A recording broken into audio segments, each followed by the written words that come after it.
ഏവർക്കും സ്നേഹവന്ദനം. ഇറാൻ്റെ പുതിയ നേതൃത്വം, ലീഡർഷിപ്പ് ട്രാൻസിഷൻ എന്ന വിഷയത്തോട് ബന്ധപ്പെട്ട് ചില കാര്യങ്ങൾ നിങ്ങളുമായിട്ട് പങ്കുവെക്കാൻ ആഗ്രഹിക്കുകയാണ്.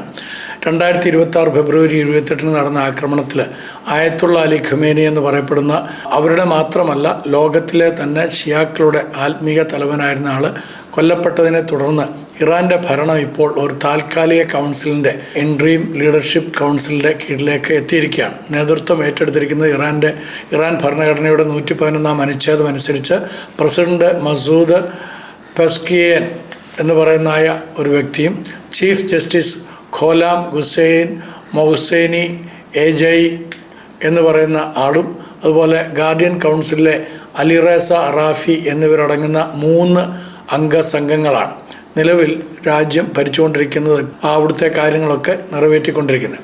അലിറേസ അറാഫി ഇദ്ദേഹത്തെ നിലവിൽ താൽക്കാലിക പരമോന്നത നേതാവായിട്ട് പലരും കണക്കാക്കുകയാണ്. ഒരു പുതിയ നേതാവിനെ തിരഞ്ഞെടുക്കുന്നത് വരെ ഇദ്ദേഹത്തിനായിരിക്കും നിർണായക അധികാരം. എന്നാൽ ഭാവി എങ്ങനെയാണെന്ന് വെച്ച് കഴിഞ്ഞാൽ പുതിയ പരമോന്നത നേതാവിനെ തിരഞ്ഞെടുക്കാൻ 88 അംഗങ്ങളുള്ള അസംബ്ലി ഓഫ് എക്സ്പേർട്സ് എന്ന് പറയുന്ന ഒരു സമ്മേളനമുണ്ട്, ആ അസംബ്ലിയുണ്ട്. അതുടനെ അവർ യോഗം ചേർന്നിട്ട് ഖമേനിയുടെ മകൻ മോജ്തബ ഖമേനി ഉൾപ്പെടെയുള്ളവരുടെ പേരുകൾ ചർച്ചകളിൽ ഉയരുന്നുണ്ടെങ്കിലും യുദ്ധ സാഹചര്യം തെരഞ്ഞെടുപ്പ് പ്രക്രിയ സങ്കീർണമാക്കും എന്നതിന് യാതൊരു സംശയമില്ല. രണ്ടാമതായിട്ട് ചബഹാർ തുറമുഖവും ഇന്ത്യയുടെ ആശങ്കകളും എന്ന വിഷയത്തെക്കുറിച്ചാണ് നിങ്ങളുമായിട്ട് പങ്കുവെക്കാൻ ആഗ്രഹിക്കുന്നത്. ഇന്ത്യയെ സംബന്ധിച്ചിടത്തോളം ഇറാൻ്റെ തെക്ക് കിഴക്കൻ തീരത്തുള്ള ചബഹാർ തുറമുഖം വെറും ഒരു കച്ചവട കേന്ദ്രമല്ല, മറിച്ച് പാകിസ്ഥാനെ ഒഴിവാക്കി നമുക്ക് അഫ്ഗാനിസ്ഥാനിലേക്കും മധ്യ ഏഷ്യയിലേക്കും പ്രവേശിക്കാനുള്ള ഇന്ത്യയുടെ ഏക മാർഗമാണിത്. അപ്പോൾ ഇതിനകത്തുള്ളൊരു പ്രതിസന്ധി എന്താണെന്ന് വെച്ച് കഴിഞ്ഞാൽ നിലവിലെ യുദ്ധം ചബഹാർ തുറമുഖത്തിൻ്റെ പ്രവർത്തനങ്ങളെ നേരിട്ട് ബാധിച്ചിരിക്കുകയാണ്. ഇൻഷുറൻസ് നിരക്കുകൾ വർദ്ധിച്ചതും കപ്പൽ ഗതാഗതത്തിലെ സുരക്ഷാ ഭീഷണിയും കാരണം ഇവിടേക്കുള്ള വ്യാപാരം പകുതിയായിട്ട് ഇപ്പോൾ തന്നെ കുറഞ്ഞിരിക്കുകയാണ്. അപ്പോൾ ഇന്ത്യയുടെ നീക്കത്തെക്കുറിച്ചും കൂടെ നമുക്ക് ചിന്തിക്കാം. ഇന്ത്യ ഇതുവരെ ചബഹാറിൽ ഏകദേശം $120 ദശലക്ഷം നിക്ഷേപിച്ചിട്ടുണ്ട്. യുദ്ധം കാരണം ഈ നിക്ഷേപം നമുക്ക് നഷ്ടപ്പെടുമോ എന്ന ഒരാശങ്ക നമുക്കെല്ലാവർക്കും ഉണ്ട്.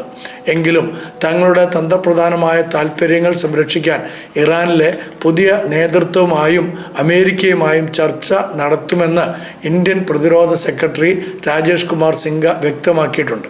ഇനി അടുത്തതായിട്ട് ഈ അന്താരാഷ്ട്ര പാതയെക്കുറിച്ച് INSTC ഇന്ത്യയിൽ നിന്ന് റഷ്യയിലേക്കും യൂറോപ്പിലേക്കും നീളുന്ന ഇൻ്റർനാഷണൽ നോർത്ത് സൗത്ത് ട്രാൻസ്പോർട്ട് കോറിഡോറിൻ്റെ പ്രധാന കവാടമാണ് ഈ ചബഹാർ എന്ന് പറയുന്ന തുറമുഖം.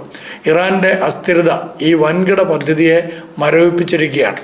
ഇന്ത്യയിൽ ഉണ്ടാകുന്ന പ്രത്യാഘാതങ്ങൾ നമ്മളെ ചുരുക്കത്തിൽ നോക്കുകയാണെങ്കിൽ ഒന്നാമതായിട്ട് നമുക്ക് ഒരു സാമ്പത്തിക ആഘാതം ഉണ്ടാകും.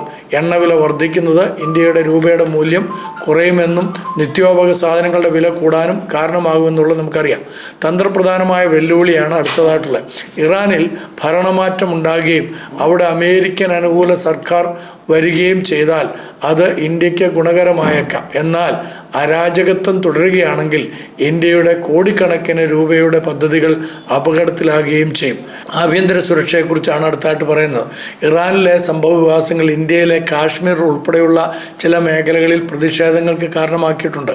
നമുക്കറിയാവുന്ന പോലെ കേരളത്തിലും പ്രത്യേകിച്ച് നമ്മുടെ ഭരണകൂടം തന്നെ ഇറാന് വേണ്ടിയിട്ട് പോർമുഖത്തേക്ക് ഇറങ്ങി. ഇന്നലെ മറ്റ് എതിർകക്ഷികളായിരിക്കുന്ന ഇസ്രായേലിനെയും അതുപോലെ തന്നെ അമേരിക്കയൊക്കെ നമ്മുടെ ആദരണീയനായിരിക്കുന്ന ഗോവിന്ദൻ മാഷൊക്കെ വിളിച്ചിരിക്കുന്നത് തെമ്മാടികളെന്നൊക്കെയാണ് നമ്മുടെ മുഖ്യമന്ത്രി അടക്കമുള്ളവർ വിളിച്ചിരിക്കുന്നത്. അപ്പോൾ ഇങ്ങനെയൊക്കെ പറഞ്ഞതുകൊണ്ടും അതുപോലെ തന്നെ നമ്മുടെ ബഹുമാന്യനായിരിക്കുന്ന സെക്രട്ടറി MA ബേബി സാറ് എത്രയും വേഗത്തിൽ യുദ്ധം അവസാനിപ്പിക്കണം എന്നൊക്കെ പറഞ്ഞിട്ടുള്ളതുകൊണ്ട് ഒരുപക്ഷെ അമേരിക്കയും ഇസ്രായേലും ഒക്കെ ഭയന്നിട്ട് പെട്ടെന്ന് ആ യുദ്ധം നിർത്താൻ ചാൻസ് ഉണ്ട്.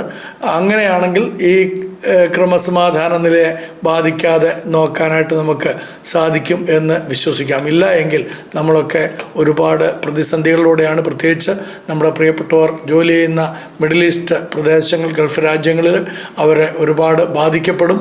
അത് നമ്മുടെ കുടുംബങ്ങളെ ബാധിക്കപ്പെടും, നമ്മുടെ എല്ലാ വിധത്തിലുള്ള ജീവിതചര്യകളെയും ബാധിക്കപ്പെടുന്നതിന് യാതൊരു സംശയമില്ല. അതുകൊണ്ട് ഗോവിന്ദൻ മാഷെ ഭയപ്പെട്ടുകൊണ്ട് എത്രയും വേഗത്തിൽ American president Shri Donald Trump ഈ യുദ്ധത്തിൽ നിന്ന് പിന്മാറണം എന്ന് ഞാനും ആവശ്യപ്പെട്ടുകൊണ്ട് നിർത്തുകയാണ്. നന്ദി, നമസ്കാരം.